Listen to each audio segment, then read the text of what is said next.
দেখলে ভাবিমু হইলে শেষ করমু। চলো ঘটনাটা আজ শুরুর থেকে বলি। আসসালামু আলাইকুম, back to the my mini blog. সকালে ঘুম থেকে উঠিতে পারছি না, ওই গেছে ডিউটির টাইম।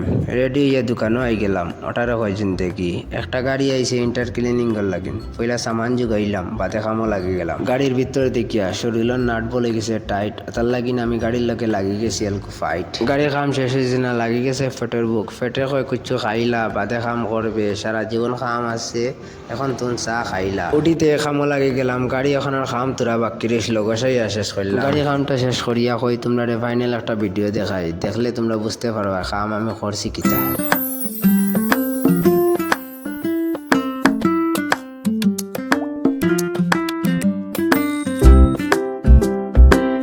গাড়ি ওখান ফাইনাল দিয়া রুমনাই ফানি দুঃখর কথা কিতা কইতাম, আমি আর আমার লগর গরু আনা দিলাইছি ফানি আনাত। দোকানে ফসি গেলাম আর দিমাগ লাগাইয়া ফানি লই নিলাম। কই তোমরা রৌতরা দেখাইলাই 5 টাকার কামাল কত খান। সব কিছু এক সাইড করিয়া দোকানে আইবার লাগিন রানা দিলাইলাম। ফাইনালি দোকানে ফসি গেলাম। আজও কোনো খাম আসলো না, তার লাগিন ভিডিও করলাম। আমার একটা ফলো করে যাইও, নেক্সট কোনো একটা ভিডিওত আমার লগে আবার দেখা হইব।